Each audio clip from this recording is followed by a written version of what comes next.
Yes,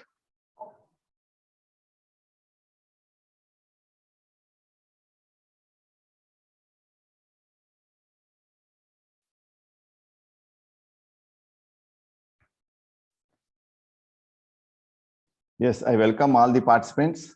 Good morning to all of you. And today we are going to have three sessions. The first session will be taken by Dr. Himanshu Raut. Second session by Professor Kabra from Nehu, Shillong. Third session will be taken by my colleague, Professor Rokendra Singh. And the last session will be interactive session. So all the participants can interact to the coordinators. That is how we planned today. And I'm happy to introduce my colleague, Dr. Himanshu Bhusan Raut. He is head of the Department of Tourism and Hospitality Management, Mizoram University. This is relatively a new department in the university, and he is the founding one of the founding faculty members in the department, and is also the founding head of the department. And we all know COVID impacted the tourism and hospitality adversely. It impacted adversely, and still the hospitality and tourism sectors, they have not yet recovered. And there are so many, because this is 13th day, participants got an opportunity to listen to different type of resource persons from different universities, and they spoke on different subjects. But I think Dr. Himanshu is the only resource person who is going to speak on tourism and hospitality. That way, we value your lecture very much, and you may introduce yourself in brief before starting the session. And with this very brief introduction, I welcome Dr. Himanshu to take over. Thank you so much, sir. Whatever you have described, I am not deserving so much. Very simple only, simplest way. Sir. Thank you, sir. Thank you, sir. So, very good morning, dear participants. Today, I am going to present about tourism in India, its prospect and retrospect in respect to COVID-19 pandemic. Just I want to share my PPT.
So, is it visible to all?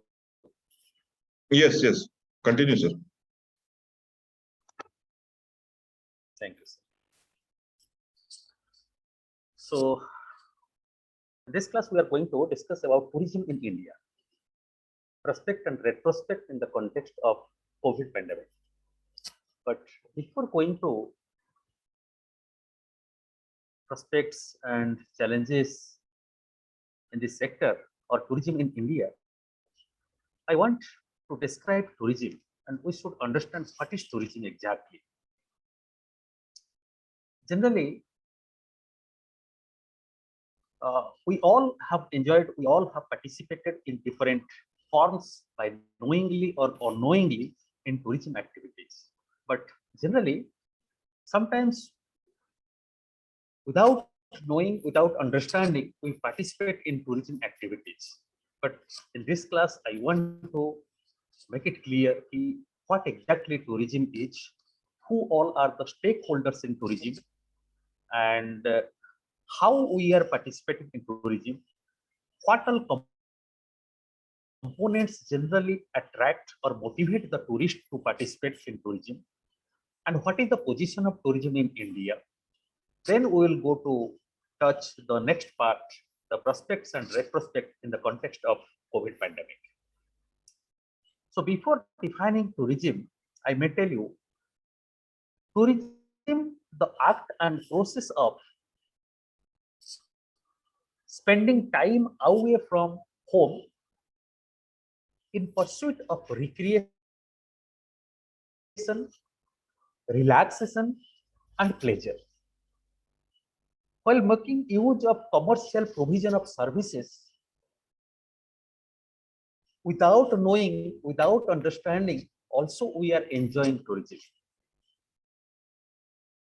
If I will define, it will be wrong saying I will define. There is one organization, UNWTO, stands for United Nations Tourism, World Tourism Organization, which was formed on 1st November 1975. It is an international organization. It is a leading international organization for the promotion of tourism as a driver of economic growth, inclusive development, and sustainable environment or environmental sustainability. This organization take care of this sector worldwide. Particularly, it operates from Madrid, Spain.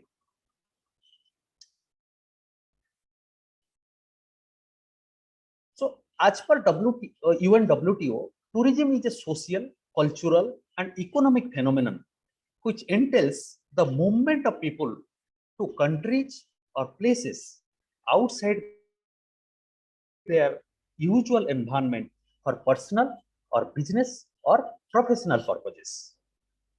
Here, we have to understand, when any person moving from his own domicile to any other part of their state, maybe district or state or country or any other country of the world, definitely they are moving with some purpose.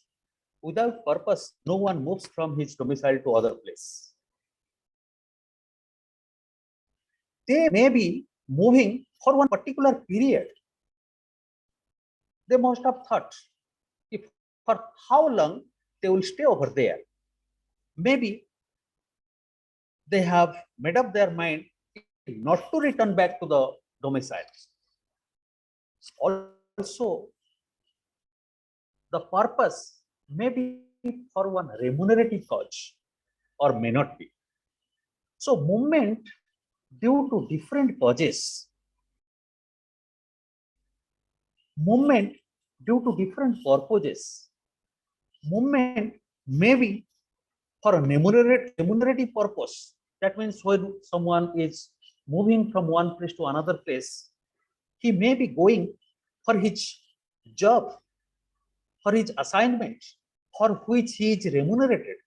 He is getting salary. He may be moving from his place to other place for a long years, or maybe permanently migrating from one place to another place. So these are different confusions, and UNWTO has clarified these confusions. Out of this mass of movements, who can be called as tourists, who can be termed as travelers or visitors, and which all particular activities can be included in tourism. So as per UNWTO, tourism is a social, cultural, and economic phenomenon which entails the movement of people to countries or places outside their usual environment for personal or business or professional purposes. Yes, but out of this, who all are the stakeholders of tourism? And then we will classify who are those particular travelers can be treated as tourists. I may tell you that all travelers cannot be tourists, but all tourists are travelers. I will discuss it in later slides.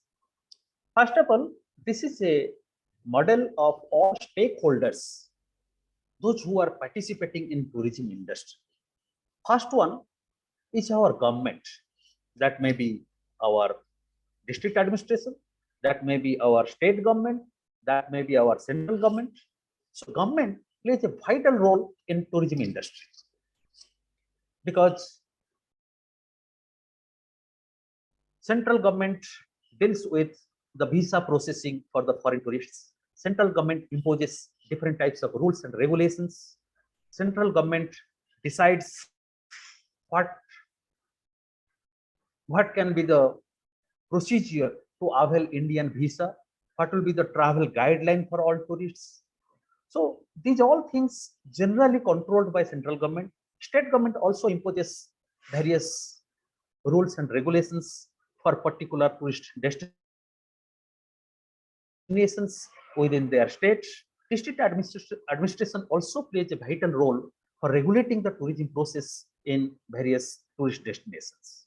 If we'll talk about employee, who are the employees plays vital role in tourism industry?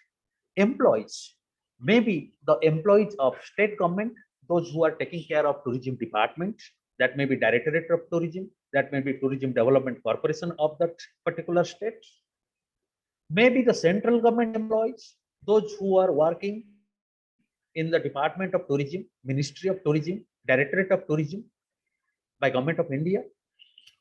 The employees of different business houses, those who are working for tourism industry, maybe the employees of aviation sector, employees of hotel industry, employees of retail outlets.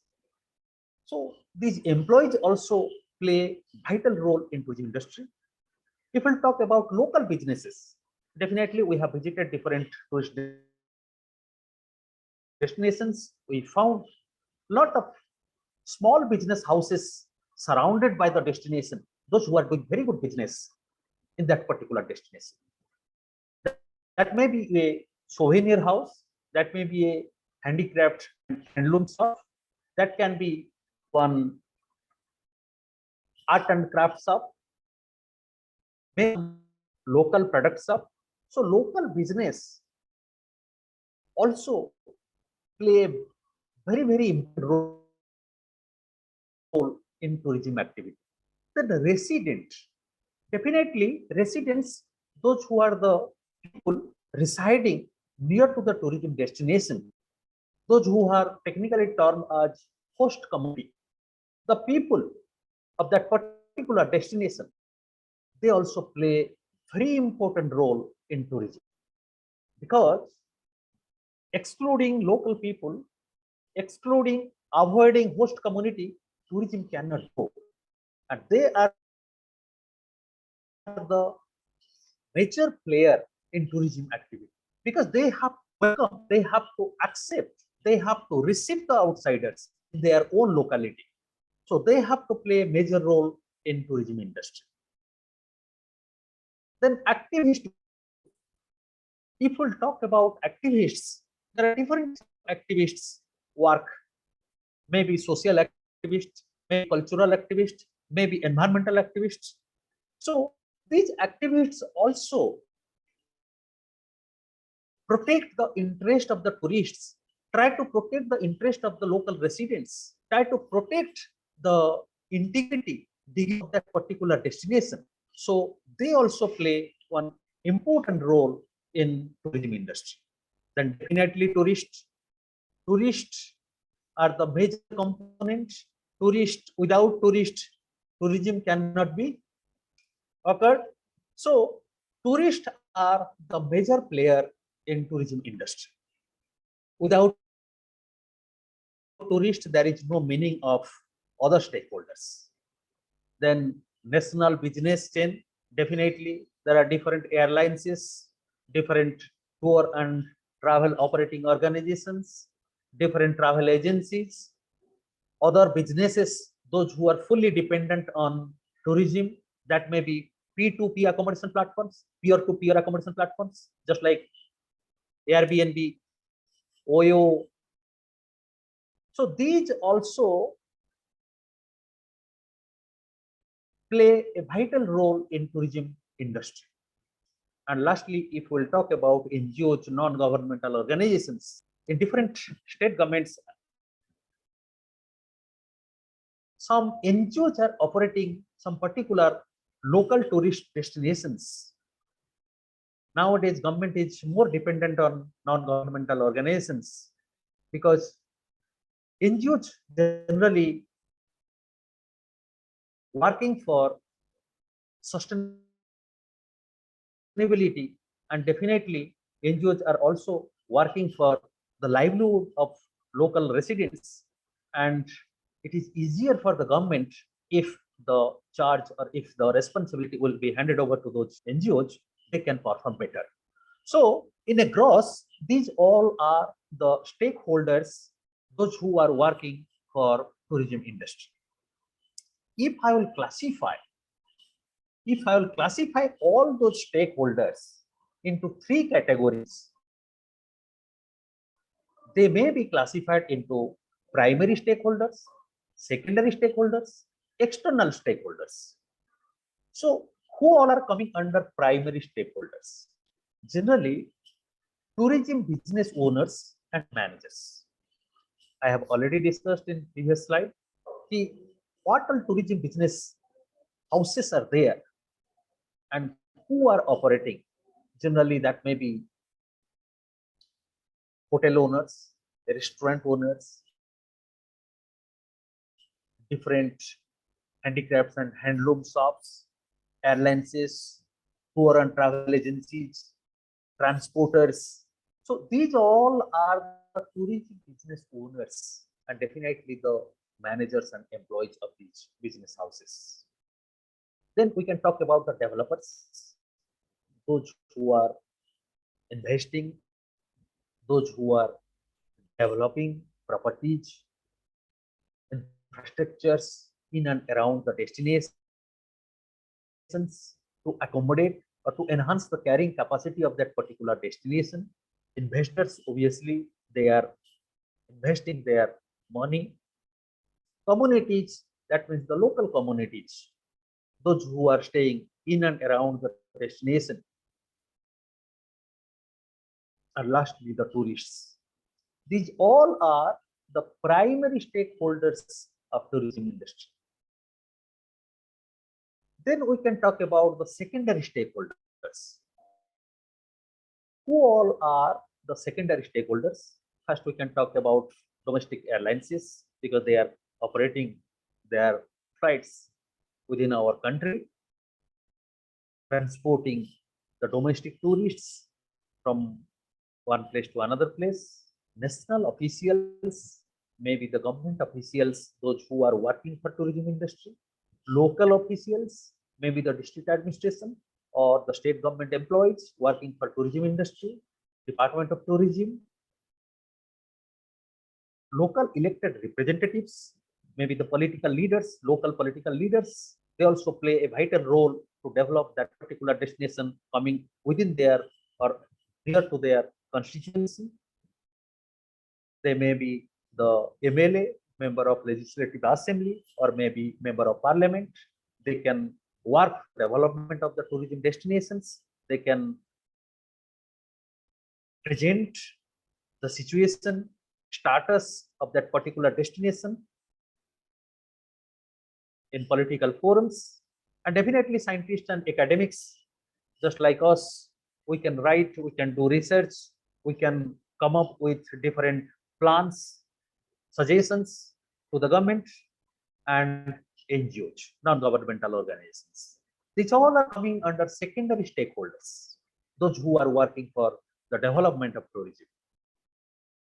Lastly, we can make a group of external stakeholders, international tourism businesses. There are so many organizations, business houses, those who are operating their business internationally in different countries throughout the globe. For example, Airbnb is nowadays working worldwide, and they are giving scope to the local or host communities. The people having extra space in their home to rent it out and to earn something. Individually, they cannot market for their extra space in their home. So that's why Airbnb is a peer-to-peer platform which can provide them the opportunity to do their business very easily. They are getting customers regularly.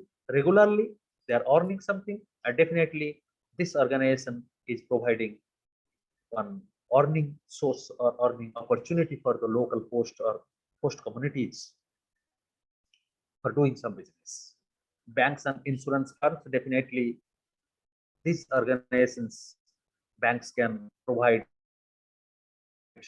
loan facility with a subsidized rate of interest to invest in tourism industry.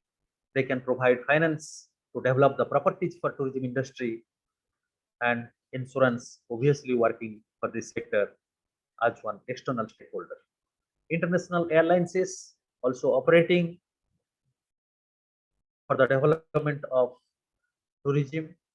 They are transporting the foreign tourists to different nations, and definitely foreign tourists are very much required for any country to earn foreign exchange.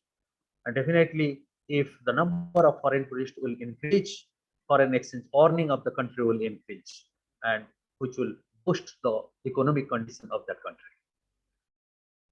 International organizations like UNWTO, WTTC, these are the organizations which work for the development of tourism, which protects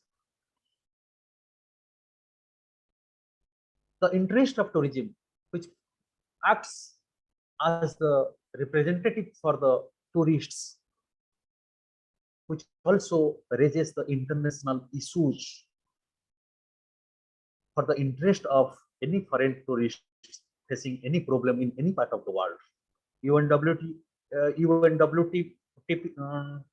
UNDP, United Nations Development Program, or GEF, that means Global Environment Facility. These are the platforms which can provide financial assistance to work for the development of tourism, or to work for development of sustainable environment protections, which can generate the sustainable livelihood for the local community. So these all are working as external stakeholders. So here it is too difficult to cover up all those stakeholders. So here I have tried to make it clear about the tourists, the major stakeholder of the industry. Tourists may be the traveler, but all travelers are not tourists. So I will try to make it clear who all are the travelers, who all are the visitors, and who all are called tourists.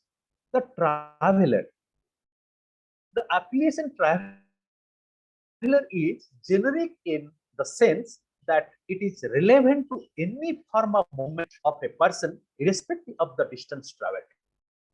Any form of movement. I told you, without considering the distance, without taking into account the length of stay, without discussing about the purpose of the visit, and without knowing whether that person will come back to his own domicile or not. All the movements, all the persons participating in that movement can be termed as the traveler. That is, the term refers to a person traveling from place to place without any consideration of his motive, duration of stay, the remunerative activity involved or not, or return to the place of origin. Because when he is traveling, we are not classifying if he is going for one remunerative purpose or non-remunerative purpose. We are not classifying whether he is going to stay for more than 1 day, 2 days, 3 days, or less than 6 months, or more than 1 year. We are not classifying. We are not classifying the purpose of the travel. So that's why all those persons participating in this movement process, they all are known as traveler. Then we can term who are the visitor. A visitor is also a traveler who sojourns a place or country ordinarily outside his typical beat area for non-immigration and non-remunerative purposes. Here I have identified what is their purpose of movement. That should be non-immigration. He should not move from his own domicile permanently. And non-remunerative purposes, definitely his movement should not be remunerative. He should not move for any remunerative activity. Means he should only go for his recreation, for his leisure and pleasure, whose movement is of pro-term nature, as finally he comes around again to the place of origin. Definitely he should return back again to his own domicile. So these travelers can be termed as visitor. But again, I want to sharp the tourists who can be termed as tourists. A tourist is a visitor. That means travel of the tourist must be non-remunerative. The travel of tourist should be the purpose of leisure and pleasure, and definitely he should return back to his own domicile. A tourist is a visitor who is motivated to travel outside his beat area for recreation, pleasure, health, study, sports, business, family, and so forth. Stays for at least 24 hours. Because if it will be less than 24 hours, then again they can be termed as excursionists. So that's why tourists should stay at least 24 hours, more than 24 hours at the place of visit. Doesn't involve in any remunerative activity, and in due time returns to his place of domicile. It implies that all tourists are travelers or visitors, but all travelers or visitors are not tourists, because the travelers may be traveling for any remunerative activity, for any other activity. He may or may not return to his own domicile. So finally, we have concluded a tourist is a visitor or traveler who is traveling from his own domicile to other part of the country for leisure, pleasure, health, study, sports, business, culture, for anything. But the activity, the movement should not be for a remunerative purpose, and definitely he should return back and he should stay at the destination at least for 24 hours. And I have not mentioned here, but the maximum length of stay should be less than 6 months. Then only those travelers or visitors can be termed as tourists.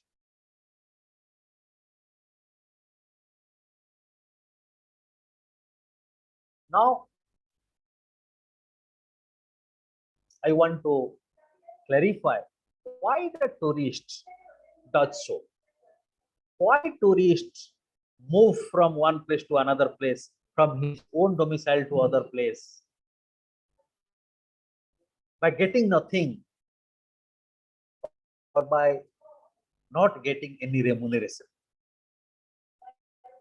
5 A's of tourism. Due to these 5 A's, one tourist move from his own domicile to other part of the country. Those 5 A's stands for attractions, accessibility, accommodation, activities, and amenities. The first A stands for attractions. I may tell you, without any attraction, that may be social attraction, that may be cultural attraction, that may be natural attraction, that may be man-made attraction, whatever may be the attraction, but there must be some attraction. Then only it will create one interest, eagerness. It creates one pull factor for the tourists to visit that particular attraction. Environmental attraction may be one national park, maybe one very unique landscape, maybe very good climate, maybe one lush green area, maybe one dense forest, maybe the waterfall, maybe one river. So these all are the natural attractions. Man-made attractions may be the temple, maybe any other man-made attractions like Statue of Unity, Statue of Liberty, any man-made attractions. That may be one park, anything. Those are man-made. It may be the due to the climatic attraction. If we'll talk about in summer, definitely the tourists will be attracted towards the snow-covered areas like Himachal Pradesh, Uttarakhand. These all are the destinations for summer. Definitely for our northeastern states, for the moderate climate, tourists can be attracted towards northeast of India. So, without any attraction, the tourist cannot make up his mind to travel. Then the second A stands for accessibility. If that particular attraction is not accessible, then there is no meaning of that attraction. So that attraction or that particular destination must be accessible.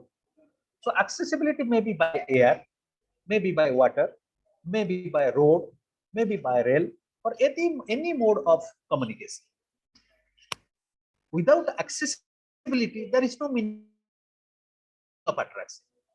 So definitely, tourists prefer the mode of transport, mode of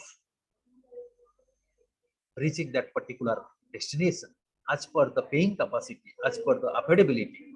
He will choose either air or rail or road or waterway, and also he has to choose the mode of accessibility available to that particular attraction. Then after reaching to that destination, accommodation is much more essential. Sorry. Without good accommodation facility, that may be hotel, 5-star property.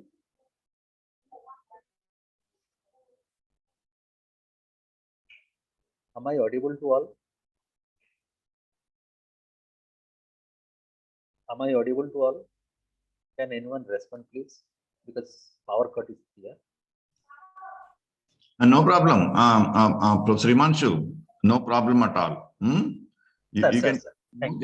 They can't. I mean, they don't have access to audio. Okay. So they will post Thank their you. questions in the chat box, and towards the end, maybe 15, 20. Sir. So you please spare for interaction. Okay. Sir. Please go ahead. Actually, power cut is here. That's why I was confused. Oh, yeah, you're quite good. Yeah, you're quite good. Yeah. Then accommodation in different forms like 5-star hotel.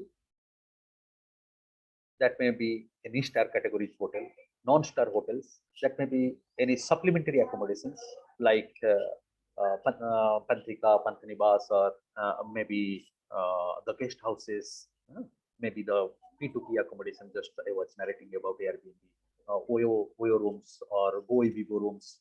So there are different types of accommodation facilities generally available in different destinations. So definitely accommodation also one motivating factor for the tourists to visit any destination. If accommodation is available, if accommodation with a reasonable price is available, if good accommodation is available, definitely it will tempt to the tourists to visit that particular destination. Then definitely after accommodation, accommodation includes lodging, fooding, everything. Then after accommodation, if we'll talk about the fourth A in tourism, that is activities. Because without activities, the visit to that particular destination will not be memorable, will not be exciting. So to make the visit interesting, definitely there must be some activity. Activities may be of different types. Activities may be social activities, cultural activities, adventurous activities. There are so many different types of activities, and the tourists should get opportunity to participate in those activities, and which creates interesting to the tour. Then the last A stands for amenities, and definitely amenities must be available in any tourist destination, because amenities generally the common infrastructure facility, that may be one information counter for the tourists, that may be police stations provide safety and security to the tourists, that may be urinals or washrooms, that there may be cloakrooms to keep the luggage, baggage of the tourists safely. So these all are different amenities. There must be internet facility. There must be ATM counters. So these are the very common amenities which are very much required in different tourist destinations. So these 5 A's generally creates more comfortable to the tourists to visit any destination. So thus people can travel easily and safely without wasting any time anywhere in the world, more conveniently and comfortably. Then I may tell you importance of tourism. Why tourism is important? Why we are so much concerned about tourism? Why nowadays all business firms are shifting to tourism businesses? Because tourism is a tool for development. Already I have discussed. When one destination will come to limelight due to its attraction, then the flow of tourists starts.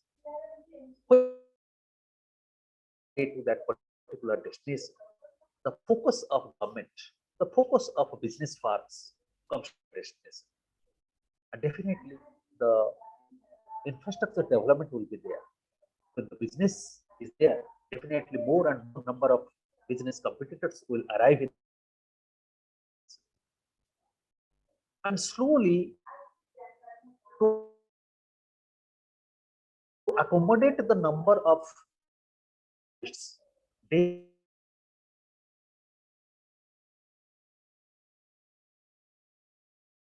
and sorts of facilities will develop day by day, and definitely it spearhead the growth, because when there will be the development of tourism, it will lead to the inclusive growth. Then thirdly, I may tell large scale employment, because tourism sector may be one bigger umbrella, but under that umbrella, so many large sectors are working. That may be airline sector, that may be hotel industry, that may be tour and travel agencies, that may be handicrafts and handlooms. There are so many business sectors under the bigger umbrella of tourism. So if we talk about one single sector, just imagine how many number of employees are working.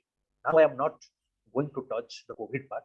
In later slides, we'll discuss about COVID and what is the effect of COVID on tourism. But till 2019, pre-COVID situation.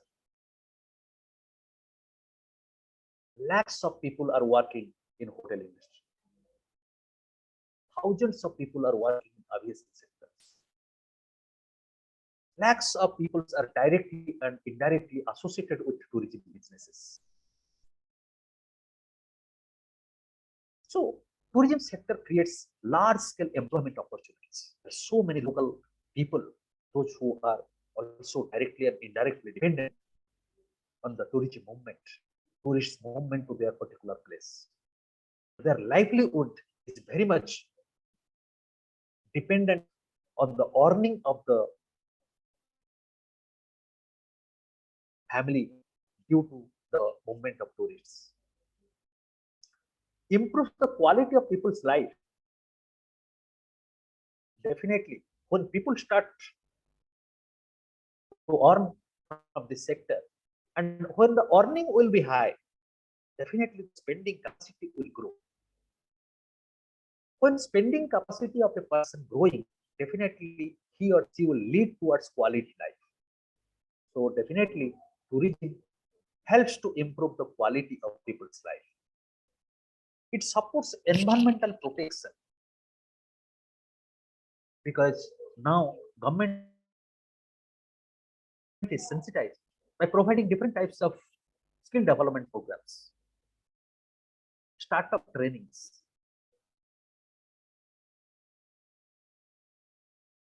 by highlighting the importance of environment, importance of ecological system, importance of wildlife, importance of different types of species available in our country, how to protect them. And by protecting, how we can attract the tourists, how the tourists can enjoy the presence of the rare endangered animals in our country, in our forests, in our ecosystem. How the sustainable practices can be followed simultaneously by protecting the environment and by selling the tourism product.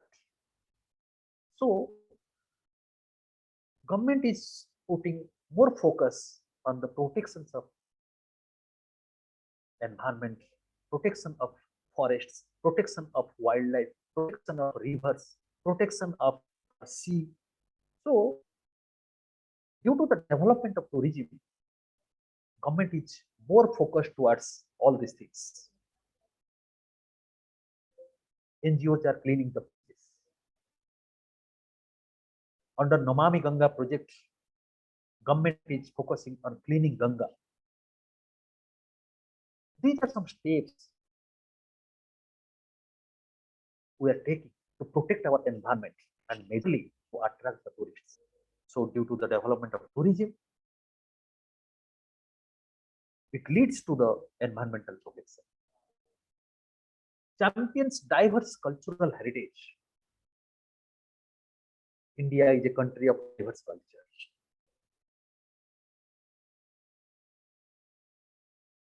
I may tell in India, if we'll move more than 60 kilometers, we'll find new language, new dressing sense, new culture, new food habit. So, tourism gives one platform to highlight the unique culture of that particular destination, of that particular area. And definitely, tourism helps to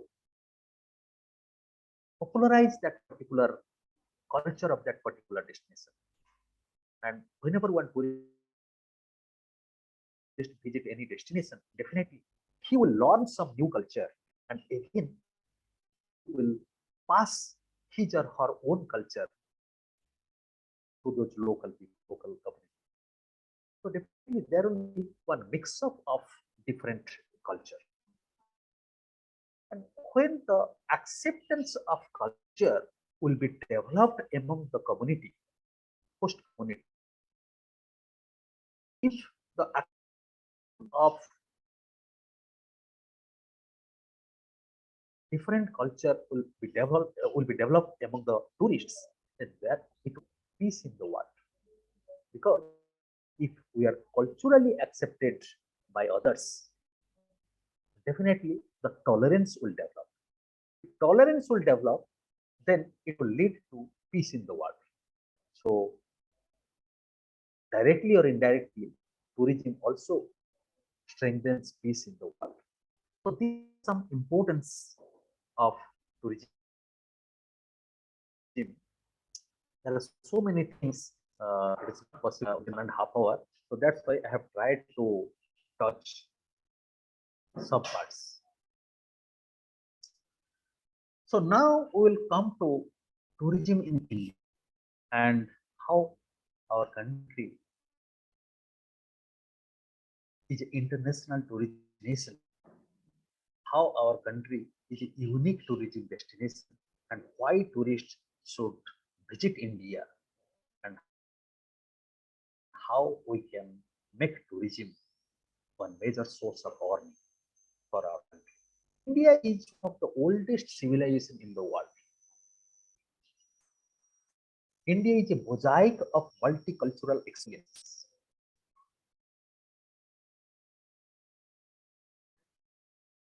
With a rich heritage and varied attractions, the country is among the most popular tourist destinations in the world. I may tell you, India is very much rich due to the abundance of vast mountain ranges, exciting national parks, enchanting rivers, roaring seas, alluring beaches, holy temples, historical monuments,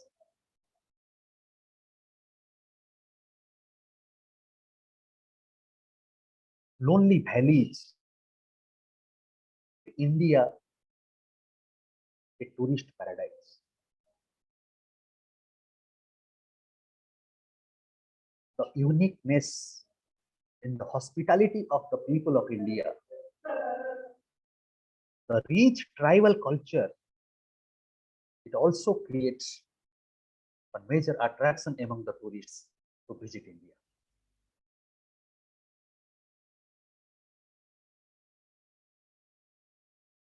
Our country covers an area of 32,87,263 square kilometers, extending from the snow-covered Himalayan heights to the tropical rainforest of the south.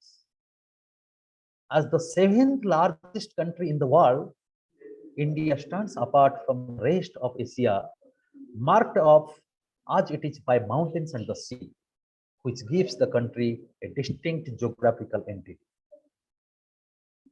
This is our country.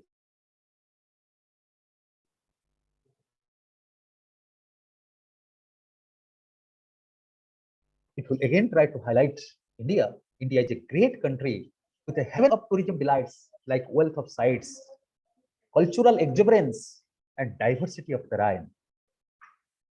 It is no doubt a place of wonder with creative burst of cultures, races, and religions. Over 1 billion people, 15 official languages, and gifted nature's beauty. Its diversity is out of all bounds. Indians live with variety and thrive on diversity. From mud hut to mansion, there is variety. In every aspect, India is on massive, exaggerated scale, which can be compared to the superlative Himalayan mountains in the north. It is set apart from the rest of Asia by the supreme continental wall of the Himalayas. It touches the three large water bodies. This triangular peninsula, defined by the Bay of Bengal in the east, the Arabian Sea to the west, and the Indian Ocean to the south, has in its store the wealth of natural resources.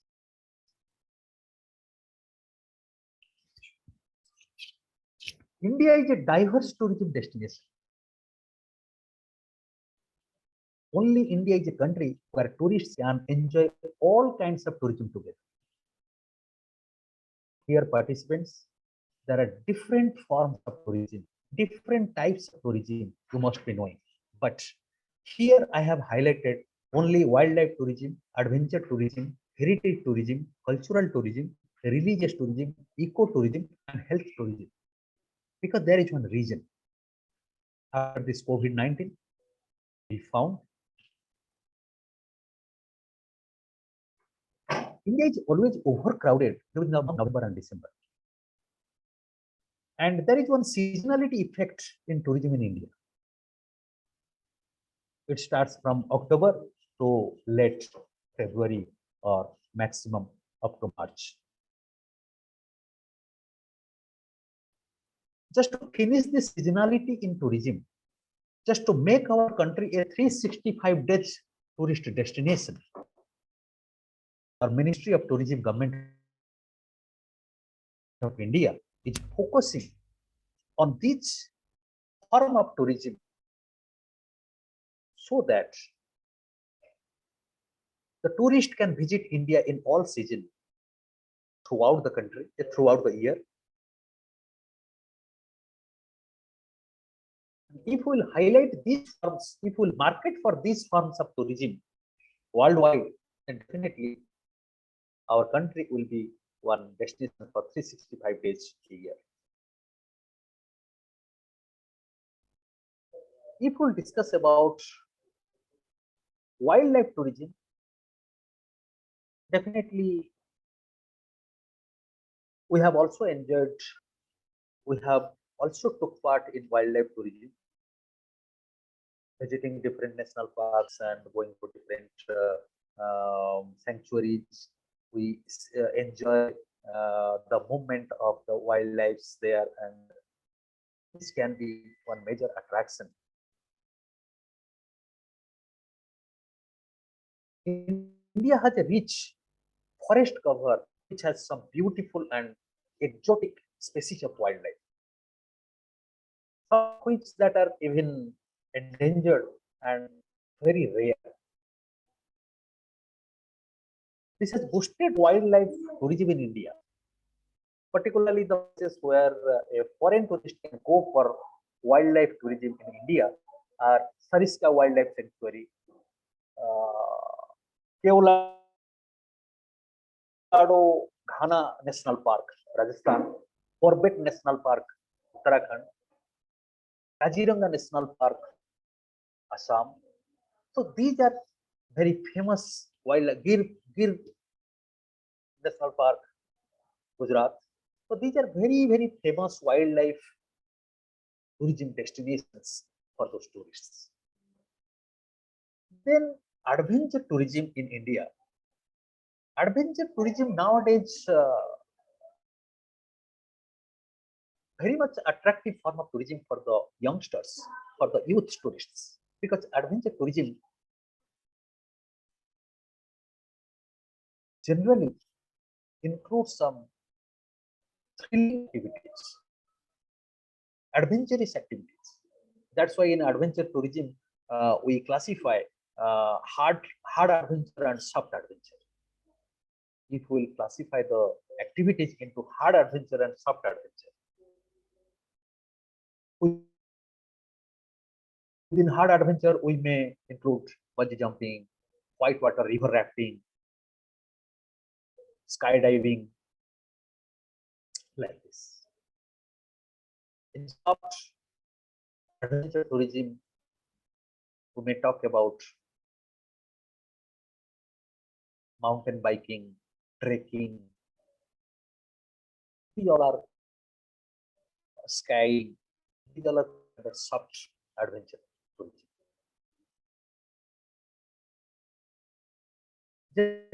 Generally, for adventure tourism, places like Ladakh, Sikkim, and Himalaya, these areas are very much famous. Himachal Pradesh and Jammu Kashmir are also popular for the skiing facilities they offer. Whitewater rafting is also catching on in India And tourists flock to places such as Uttaranchal, Assam, Arunachal Pradesh for this type of activities. Then we may talk about heritage tourism. India is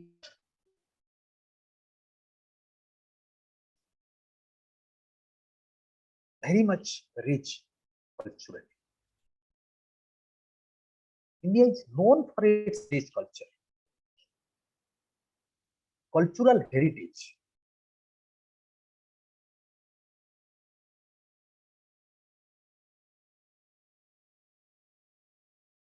Generally, the fairs and festivals, the very unique fairs and festivals attract tourists from outside. If we'll talk about Pushkar Fair, Rajasthan, Taj Mahotsav, Uttar Pradesh, Suraj Kund Mela, Haryana, or we may talk about Ajanta, Ellora Caves, Maharashtra, Mahabalipuram, Tamil Nadu, Hampi, Karnataka, Taj Mahal, Uttar Pradesh, Hawa Mahal, Rajasthan. So these all destinations are very, very rich, very, very culturally rich destinations.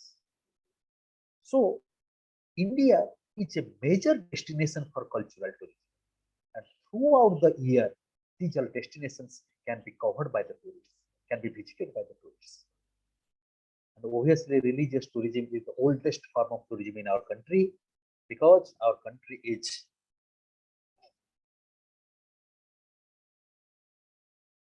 full of different religious people. They are having different religious faiths, beliefs. In ancient time also, people were traveling where there was no availability of advanced mode of transportation. Even though facing lot of problem, they were visiting all religious destinations as per their religious beliefs. That may be temple, that may be a mosque, that may be a gurudwara, that may be one church, but with lot of hurdles, they were moving from their own domicile and they were visiting those places. But nowadays, almost all religious centers are well connected by air, by rail, by road. So religious tourism can be highlighted for our country, where multi-religious people are residing and multi-religious monuments are available, multi-religious centers are available. So it can be one 365 days form of tourism for our. If we'll talk about ecotourism, among the types of tourism in India, ecotourism have grown recently. Ecotourism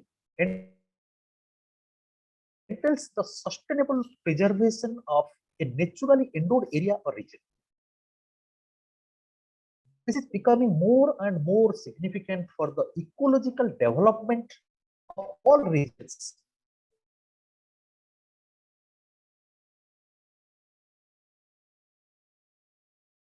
For ecotourism in India, tourists can go to places such as Kaziranga National Park, Assam, Gir National Park,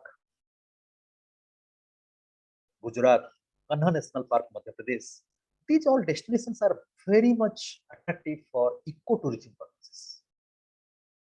There the tourist can enjoy the natural habitat, the natural environment. They can see, realize the nature from very, very near. And they can enjoy the ecosystem by staying in the accommodation facility present over there within the nature. And particularly ecotourism nowadays very much essential after COVID-19 because this virus taught all of us how we are going away from the ecosystem, how we are going away from the nature. We should be little more closer to the nature. We should be more closer to the natural environment. We should plant more and more trees in and around our localities so that there will not be any shortage of oxygen. Just we are building the concrete forests in and around our home. It should be reduced. We should grow more and more trees. We should plant more and more trees in and around us to avoid the shortage of oxygen. After COVID-19, I always spread this message among my friends. In Mizoram is a place, if you want to live your life, then you should visit Mizoram. Because Mizoram is such a place for the lost greenery, with a very unique landscape, a very moderate climate, and plenty of oxygen. Nowadays, after this COVID-19, we should highlight which destination is full of oxygen. So I may tell northeast of India is full of oxygen. And if you want to live your life for longer, then definitely you should visit once or twice in a year to northeast, and please stay for more than 15 days here, and definitely you will feel comfortable and your longevity of life will increase. Then very new form of tourism in India, which is now booming in our country, that is health tourism, which is again termed as medical tourism also. So tourists from all over the world have been thronging India to avail themselves of cost-effective but superior quality healthcare in terms of surgical procedures and general medical attention.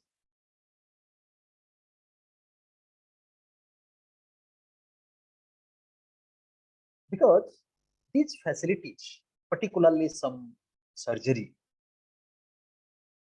is available in our country with a very cost effective if you compare to the cost of that particular surgery in American countries or European countries. Particularly the medical institutions present in our country at Chennai, Delhi, Mumbai, Pune, these are the major places of our country which operates this health tourism, which attracts the tourists for this purpose. Particularly, Chennai attracting around 45% of medical tourists from foreign countries. So, this form of tourism can be one 365 days tourism for our country, which can boost this concept, which can attract tourists throughout the year, which can eliminate the seasonality effect of tourism in our country. Indian travel and tourism industry has been a significant contributor to the country's GDP and generates many employments. The Indian tourism industry is notable for the economy of land and its rapid growth.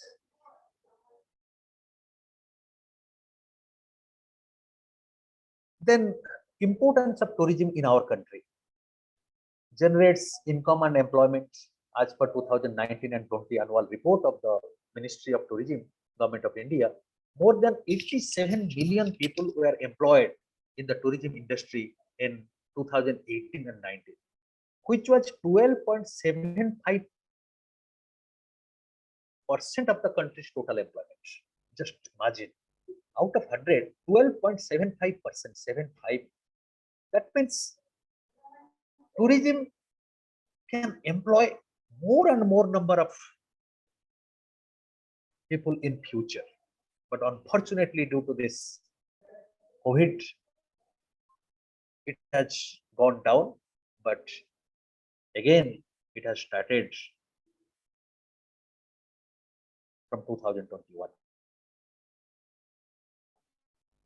It gives a push to service sector. A large number of businesses engaged in service sectors such as airlines, hotel, surface transportation, etc. grows with growth of tourism industry. Definitely, if tourism will develop, these all sectors will develop. In India, tourism is also important from an economic point of view. As during the year 2019, total of 17.42 million international tourists came to visit India and contributing a substantial amount of 29.962 billion US dollar in foreign exchange as per the annual report of 2019. It's a sizable amount. It's a sizable contribution to Indian economy. And the number of tourists, foreign tourists, international tourists for your information, I mean, international tourists includes the foreign tourists plus the Indian residents staying outside or NRIs, non-Indian residents, non-resident Indians, okay, NRIs. If we'll include both the groups, then those will be termed as international tourists. And definitely when NRIs are also coming to our country to visit their own places or to visit their own society, so definitely they are also coming with the foreign currencies and which also supplements, which also adds to our foreign exchange earning. Tourism helps in preservation of national heritage and environment by bringing in focus the importance of sites and need to preserve them. I have already discussed about it, how government focusing on those tourism sites or national heritage or national monuments, how to protect it, what sorts of actions should be taken to protect.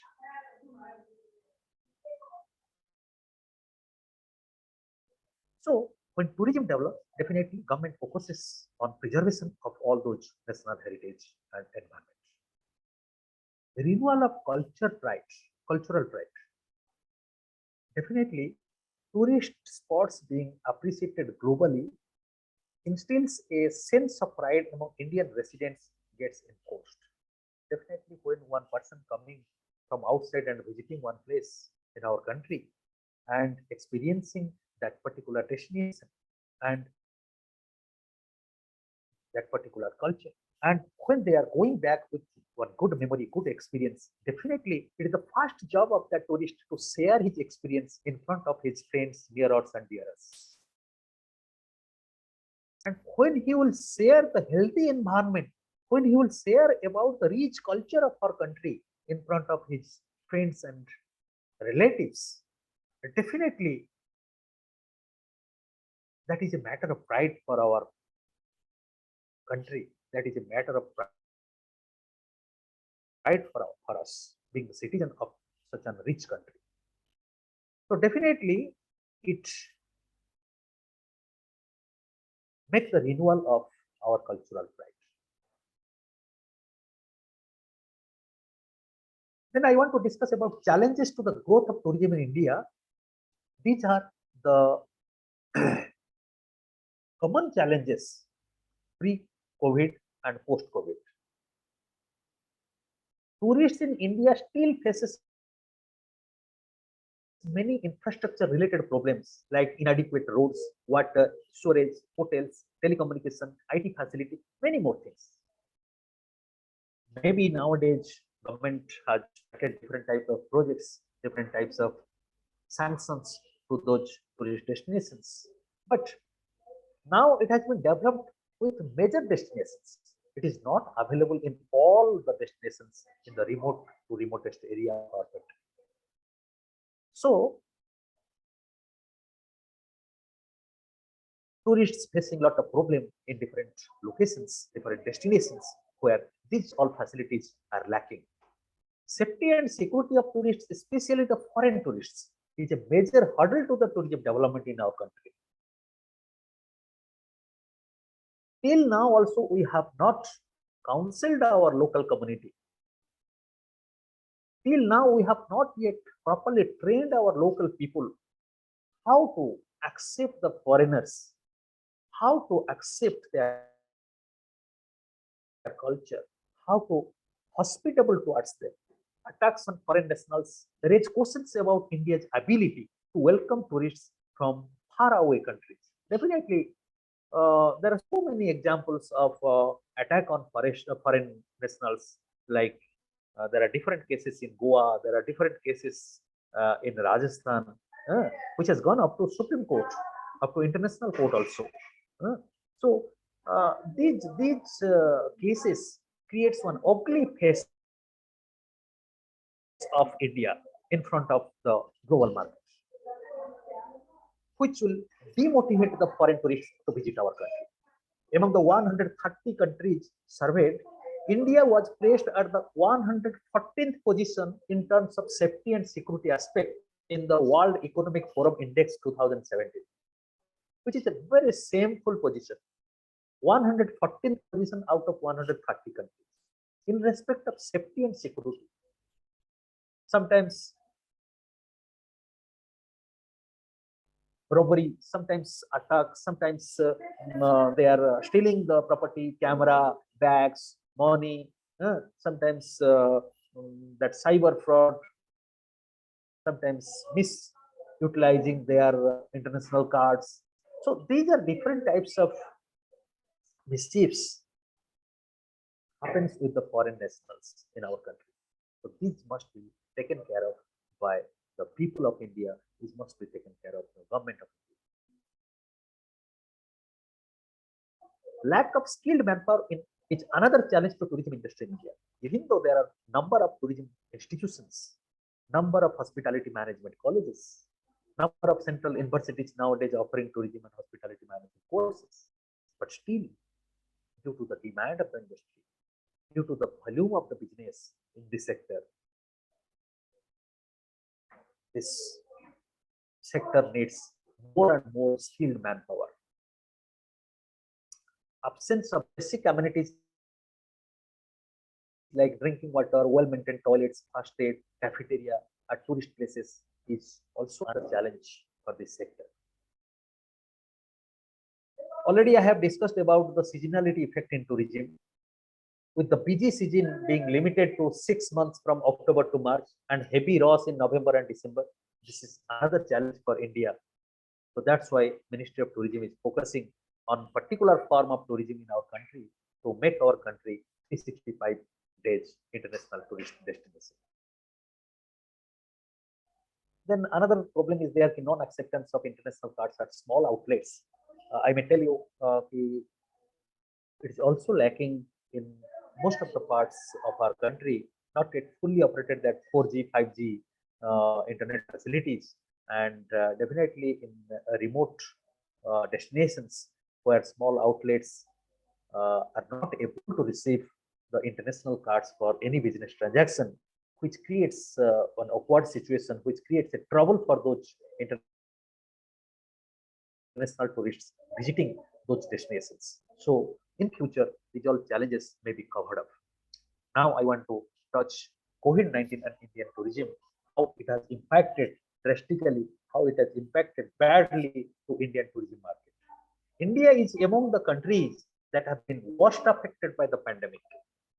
I may tell you, due to this COVID-19, tourism industry is the first industry to fall, and it would be the last industry to rise after the new normal.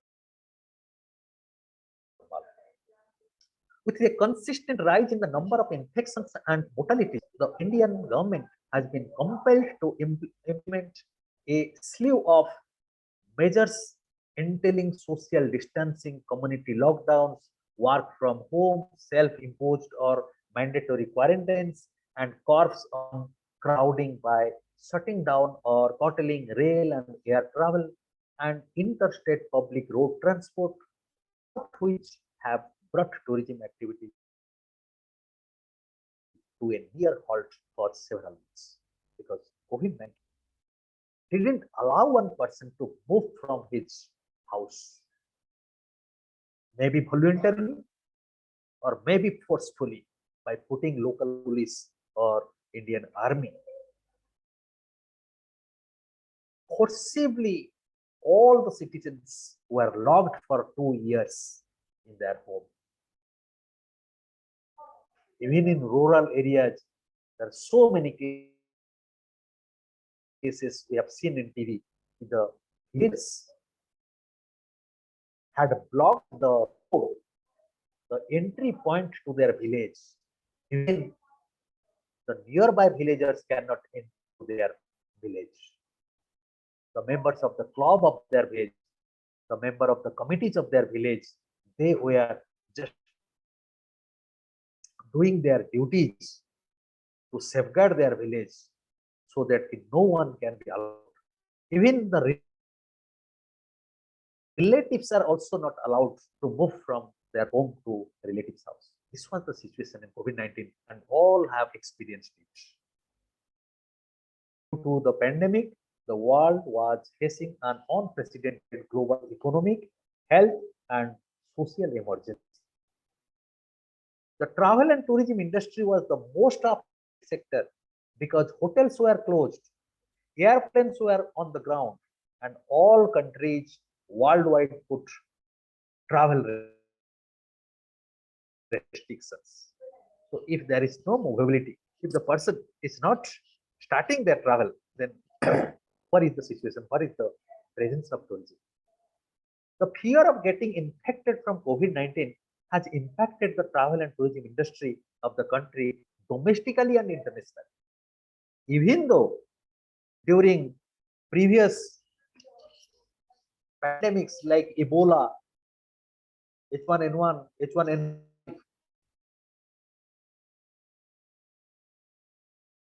severe that is Middle East virus, even though during those pandemic, the international flying must be restricted, but domestic tourism was going on. At least the people dependent on tourism industry, the people, the small businesses, the local people, priests of the temples, guides of that destination, somehow they were managing with domestic tourists. But this COVID-19 has affected the country, affected this industry, both domestically and internationally. Because international movement was restricted. Simultaneously, domestic movement was also restricted. So the whole tourism industry was zero during COVID-19. The pandemic has not only jeopardized the growth prospects of the sector, but also caused a significant economic slump. Because the whole sector is zero, the whole transaction is zero. So definitely it will be an economic slump. I want to present some latest statistics post COVID-19. As of 2022, there are 40 World Heritage Sites located in India. Out of these, 32 are cultural, 7 are natural, and 1, the Kanchenjunga National Park, is of mixed type. India has the 6th largest number of sites in the world. I may tell you, it was 39 World Heritage Sites in our country before 2021. In 2021, the latest one was Dholapur of Gujarat included, and it became 40. Foreign tourist arrival during 2021 were only 1.41 billion, with a negative growth of 48.6% over same period of the previous year. Tourism's contribution to India's GDP, which was 6.9% in 2019. It became 4.7% in 2020. And just imagine how the business has dropped. Even in employment also 20.8% reduced. Contribution of GDP also reduced from about 36.3%. Due to this COVID, India ranked 54th in the Travel and Tourism Development Index in 2021. Previously, it was 34 in the 34th position in 2019. Just imagine how it has dropped. Foreign exchange earning in 2020 were rupees 50,136 crore, with negative growth of 76.3% over the same period of previous year. Just imagine how it has dropped. The global tourism industry had earlier succumbed to various pandemic diseases outbreaks, such as I was talking about Middle East respiratory syndrome in 2012, or severe acute respiratory syndrome during 2002 and 4, Ebola in 2014, avian flu H1N5 in 2005, and swine flu or H1N1 in 2009, causing huge financial and human losses. Global pandemic have significantly contributed to the higher level of concerns about the travel intentions, both domestic and international. And thus, it becomes extremely important for the stakeholders in the hospitality and tourism industry to apply the confidence building measures so as to retain or sustain the customers in future. We all have experienced no need of extra analysis, because we all have victimized by COVID-19. We have make a loss of our nearest and dearest. We have faced the consequences during these 2 years. So also we have learned how to sustain in an adverse time, how to rebuild, how to come out from this type of situation, and how to sustain. And definitely, industry also adopted so many new steps to revive the business.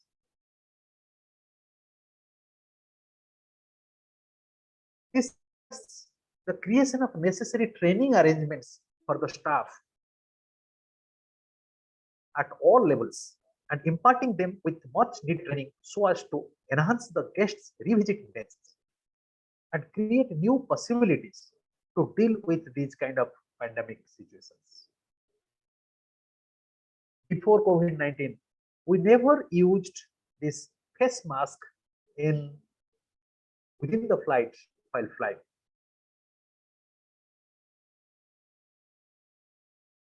We never faced the measurement of temperature, our body temperature, while entering to the airport, while entering to the shopping mall, while entering to the hotel, while entering to the restaurant.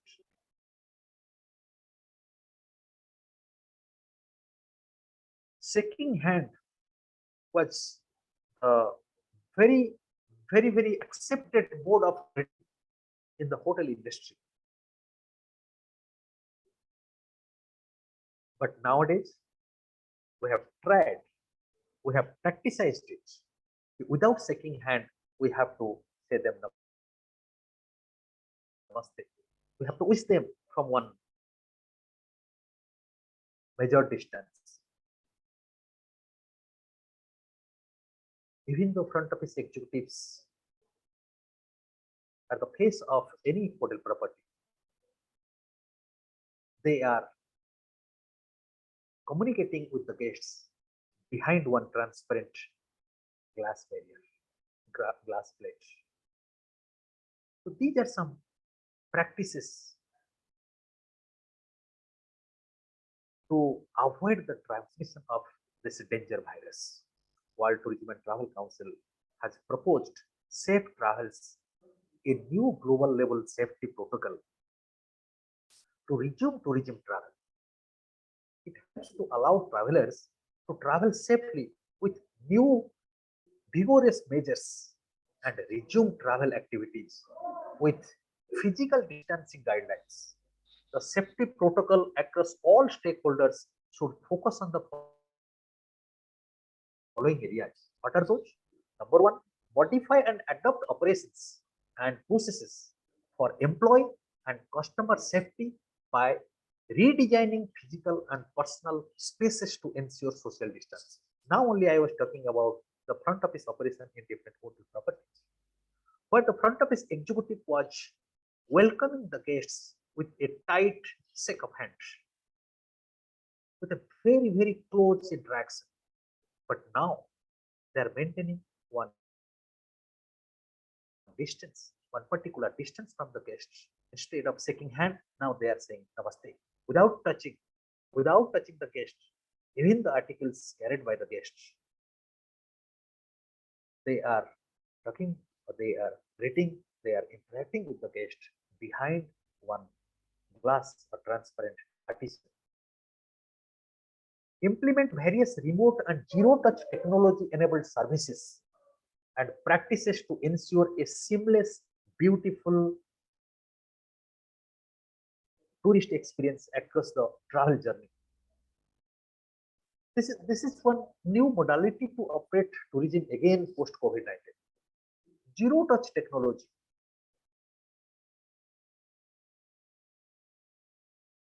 Before COVID-19, yes, obviously there was this online transaction system was there. For example, Google Pay, Phone Pay, these all portals were working, but the use was very limited. The particular class of people were using. But nowadays, post COVID-19, we can find the scanner code even in one retail shop. To transfer 5 rupees, 10 rupees, 15 rupees also, we are using this paying apps. It was a compulsion for us. But again, COVID-19 made us to practice this zero-touch technology. Give access and control to identify health screening measures or tools at entry and exit points at all the working spaces to isolate and monitor the virus transmission. Now only I was talking about the measurement of temperature, spraying the sanitizer, putting face mask, or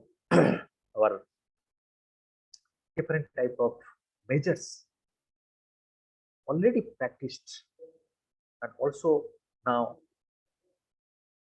different sectors still continuing with this practice.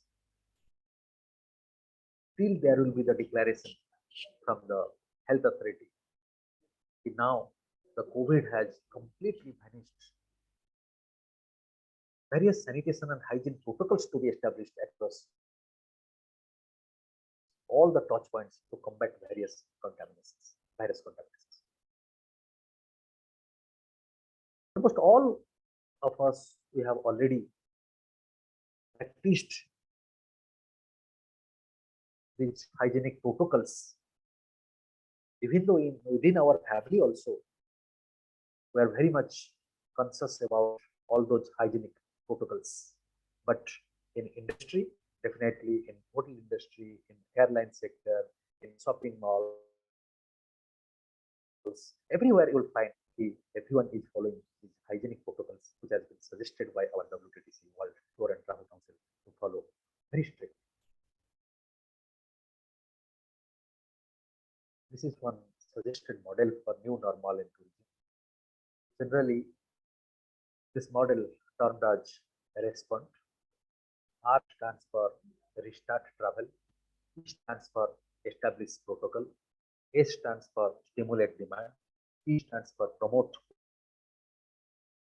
coordination, O stands for operationalize new normal. N stands for nurture new options, and D stands for develop digital solutions.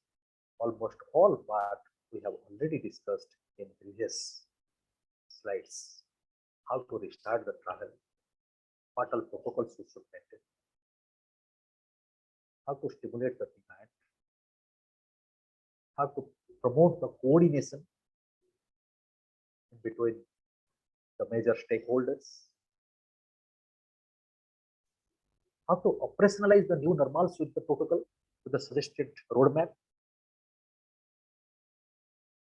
what are new options of tourism we should nurture, we have already discussed, and definitely develop digital solutions like no touch transactions, internet facilities,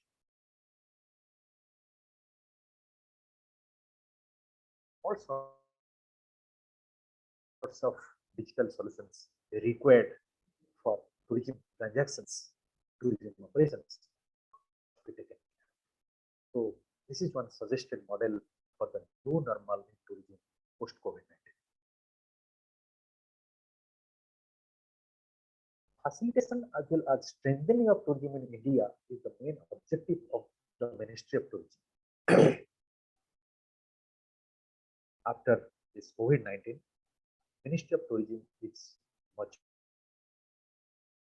more conscious, much more focused to increase the flow of tourists, to increase the domestic tourists, to increase the movement of different destinations, at least to make sector viable, at least to recover the business in the sector. These are some areas where Ministry of Tourism nowadays working, augmenting tourism infrastructure, easing of visa regime, assurance of quality standards in services of tourism service providers, projection of the country as a 365-day tourist destination, promotion of sustainable tourism. These all are the major areas where now the ministry is working. It will talk about sustainable tourism practices. It may be social sustainability, it may be environmental sustainability, it may be economical sustainability. In three aspects, government is working. And I have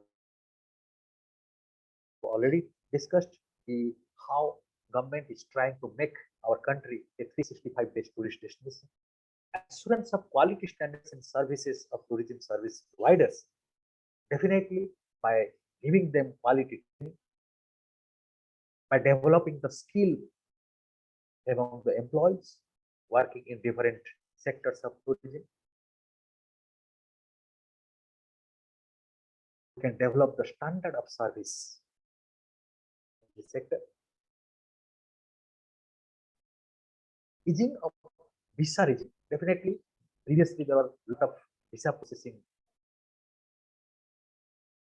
problems existing with the Ministry of Foreign Affairs. Nowadays, government is trying to make it easy for the foreign tourists, and definitely there are so many tourist destinations. We can see the growth of infrastructure everywhere. Government is also focusing on that.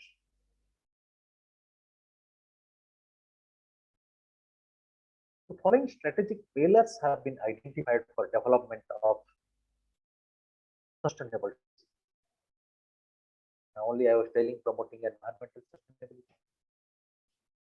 Without sustainable practices to protect our environment, side by side